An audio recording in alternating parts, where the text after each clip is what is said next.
آپ نے یہ تو بڑی دفعہ سنا ہوگا کہ پاکستان ایک بڑے نازک دور سے گزر رہا ہے، لیکن آج میں یہ کہنا چاہتا ہوں کہ پاکستان ایک بڑے دلچسپ دور سے گزر رہا ہے، ویری انٹرسٹنگ ٹائم۔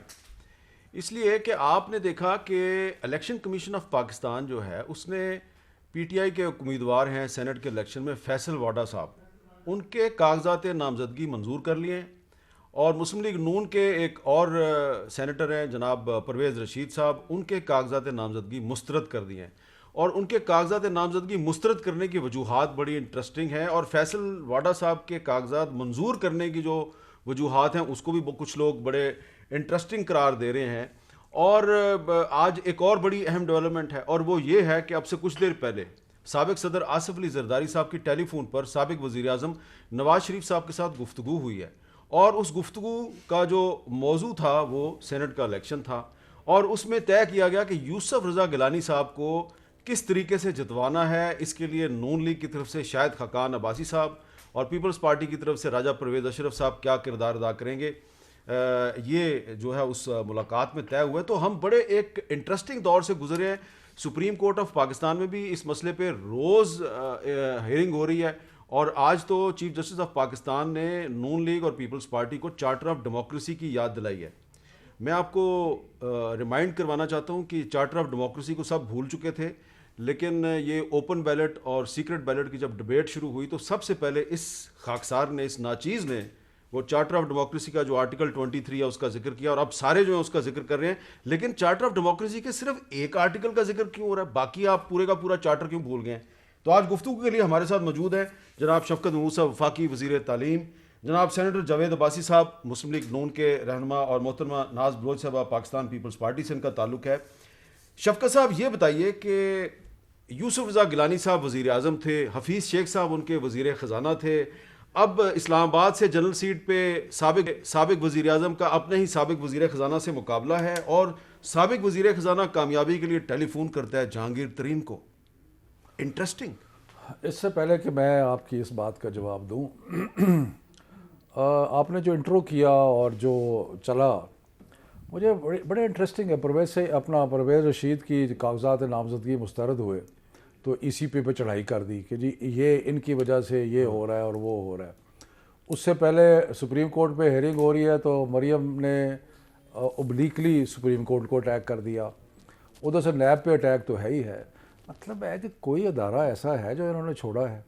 اگر ان کے حق میں فیصلہ آ جاتا تو پھر تھوڑا اچھا تھا۔ اب 1 کروڑ روپے سے زیادہ مفت رہائش کی ہے وہاں پہ پرویز رشید صاحب نے۔ 95 لاکھ، چلو آپ کو ایگزیکٹ پتہ ہے آپ کے، تو نہیں آپ کے نہیں، میں نے الیکشن کمیشن سے پتہ کیا ہے۔ اچھا ایگزیکٹلی ٹھیک ہے، تو 95 لاکھ ہے جو بھی ہے۔ پوائنٹ از کہ ہم تو اپنے جب الیکشن لڑنے جاتے ہیں نا تو عباسی صاحب کو پتہ ہوگا، ناز کو بھی پتہ ہوگا کہ ہم تو وہ اپنے لاجز کے کسی کوئی 4000 بجلی کا بل، کوئی 10,000 یہ ہے، کوئی وہ، کہ کوئی ایسا ڈیوز جو ہے وہ رہ نہ جائے۔ تو مقصد یہ ہے کہ ان چیزوں کو ایکسیپٹ کریں۔ دوسرا آپ نے کہا کہ حفیظ شیخ کینڈیڈیٹ ہے، حفیظ شیخ بطور کینڈیڈیٹ سب کے پاس جائیں گے بھی صحیح، سب سے ووٹ بھی مانگیں گے، لیکن جہانگیر ترین سے ووٹ مانگنا، جہانگیر ترین کے ضرور کچھ لوگ ایسے ہوں گے جو ان کے نون لیگ میں سے ان کے ان کو پرائم منسٹر آف پاکستان نے کینڈیڈیٹ بنایا اپنا، وہ ووٹ مانگ رہے ہیں جہانگیر ترین سے۔ جہانگیر ترین کو ہمارے دشمن ہے۔ اچھا دشمن نہیں ہے؟ نہیں، تو کیا جہانگیر ترین سے ووٹ مانگیں تو کون سا ایسی بات؟ وہ جو ایک چینی کمیشن کی رپورٹ میں جو ان کے بارے دیکھیں میں وہ ایک ان کے اوپر اگر کوئی ایسی بات آتی ہے تو وہ اس کا جواب دیں گے، ایسی تو کوئی بات نہیں ہے۔ دیکھیں آپ چیزوں کو کنفیوز کر سٹنگ وزیر خزانہ جو ہے اس کو چینی کمیشن کی رپورٹ میں جس بندے پہ بہت سے الزامات لگائے گئے ہیں اسے ووٹ مانگنا چاہیے؟ آپ بہت ساری چیزوں کو کنفیوز کر دیتے ہیں۔ ایک ہے رول آف لاء کا معاملہ۔ رول آف لاء کے معاملے میں ہم بڑے کلیئر ہیں کہ جو کسی پہ کوئی الزام آتا ہے، کچھ ہوتا ہے، اس کو اپنے آپ کو کلیئر کرنا ہے۔ دوسرا ہے سیاسی معاملہ۔ سیاسی معاملے میں کوئی بھی کسی سے مدد مانگ سکتا ہے، ایسی تو کوئی بات میں یہ ایزیوم کر سکتا ہوں کہ حفیظ شیخ صاحب کے خیال میں جہانگیر ترین صاحب جو ہیں ان پر تمام الزامات غلط ہیں۔ اس کا میری بات حفیظ شیخ سے نہیں ہوئی، لیکن حفیظ شیخ کینڈیڈیٹ ہے، اور جو لوگ کینڈیڈیٹ رہ چکے ہیں، کینڈیڈیٹ تو ہر کسی کے پاس جاتا ہے، ہر اپنے دشمن عظیم کے پاس بھی جاتا ہے۔ چلیں ٹھیک ہے۔ اب یہ بتائیے جاوید عباسی صاحب کہ مسلم لیگ نون جو ہے وہ باقی جماعتوں پہ الزام لگا رہی ہے جی کہ آپ بڑے غلط ذرائع استعمال کر رہے ہیں، بڑے غلط وسائل استعمال کر رہے ہیں، لیکن پنجاب میں بھی آپ کی جتنی سیٹیں ہیں آپ نے اس سے زیادہ بندے کھڑے کیے ہیں اور کچھ یہی صورتحال اور جگہ پہ بھی ہے، تو یہ نہیں لگتا کہ سارے ہی جو ہیں وہ اس کام میں، اس امام میں سارے ہی ننگے ہیں؟ بسم اللہ الرحمن الرحیم. بہت شکریہ میر صاحب. آج آپ کے بھی ساتھی تھے مشاہد اللہ خان صاحب دنیا سے چلے گئے. ہاں. میں آج خود بھی بڑا افسردہ ہوں. ایک بڑی آواز تھی پارلیمان سے نکلتی تھی، اور آپ نے دیکھا کہ جس نے ڈکٹیٹروں کے خلاف بھی اور موجودہ حکمرانوں کے خلاف بھی سب سے زیادہ آواز اٹھائی. اللہ تعالیٰ مشاہد اللہ خان صاحب کے درجات بلند کرے، انہیں جنت الفردوس میں جگہ دے. آمین. اور انہوں نے اس ملک میں میڈیا ہو، تاجر تنظیمیں ہوں، باقی جتنی بھی ٹریڈ یونینز ہوں، کسی بھی سپریس جو بھی کوئی سوسائٹی یا یونین تھی، اس کے لیے ہمیشہ آواز اٹھائی ہے، اور اپنی کمٹمنٹ کے ساتھ ایک اپنی جماعت کے ساتھ کھڑے رہے.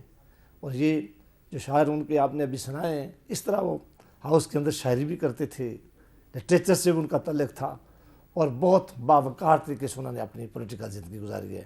میری بھی آپ کے ساتھ دعا ہے کہ اللہ تعالیٰ ان کے لیے وہاں درجات بلند کرے.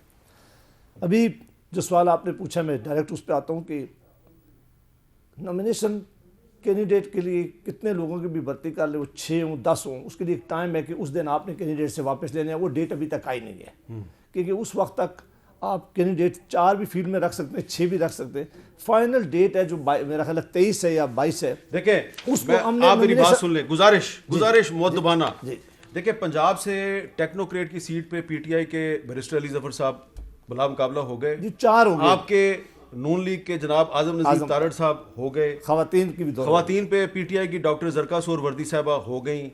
مسلم لیگ نون کی سینیٹر سعدیہ عباسی صاحبہ جو ہیں وہ ہو گئیں. تو ہو گئے، لیکن میرا سوال یہ ہے کہ اب سیف الملوک کھوکھر صاحب وہ پنجاب میں ابھی تک کھڑے ہیں، کیا وہ کاغذات واپس لیں گے؟ جی اس پہ میں آتا ہوں کہ پارٹی کے لیے ایک ضروری ہے کہ شفقت صاحب بھی بیٹھے ہوں نائزہ پر کہ پارٹی اپنے ٹکٹ الاٹ کرتی ہے. وہ ٹکٹ پارٹیز نے دے دیے ہیں. ہاں یہ ضرور ہو سکتا ہے کہ کچھ کینڈیڈیٹ رکھے جا سکتے ہیں کہ ایک ایونچولیٹی بعض دفعہ ہوتی ہے کہ کاغذات مسترد ہو سکتے ہیں، کچھ اور ایسا معاملہ ہو سکتا ہے، تو آپ کی کینڈیڈیٹ آخری ڈیٹ تک ضرورت ہے.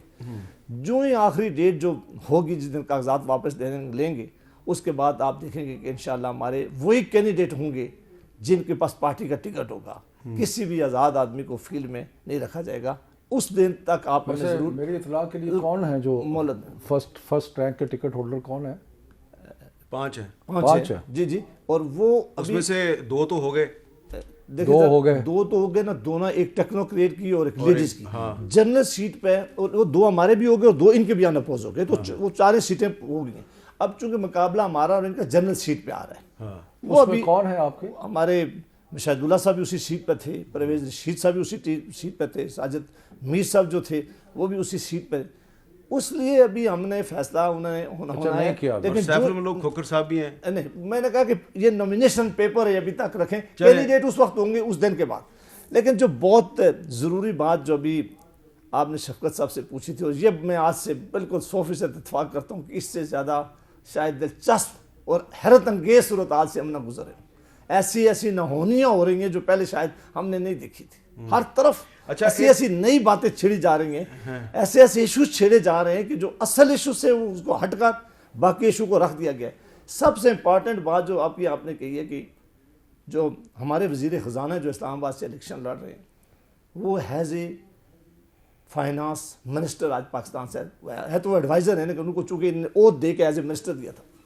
آج اگر وہ کسی آدمی سے رابطہ کرتے ہیں، اپنی پوزیشن کی وجہ سے بھی رابطہ کرتے ہیں، اگر کہ وہ آج وزیر خزانہ ہے، تو ان کی پوزیشن اور ایک عام کینڈیڈیٹ میں فرق ہو سکتا ہے. جو شفقت صاحب کہہ رہے تھے وہ بالکل ٹھیک ہے کہ عام آدمی کے پاس جاتے ہیں، لیکن جب آپ مورالٹی کا درس دیں گے، آپ کہیں گے کہ ان لوگ اگر کسی لوٹ مار میں شامل ہے، یا جن کے خلاف کورٹ کا ڈیسیژن آ گیا، یا جن کا جے ٹی بنائی گئی اور اس کا فیصلہ آ گیا، اگر آج وہ دوبارہ کمپین شروع کریں گے تو پھر یہ جو کنسرن لوگوں کے ہیں وہ بڑے جائز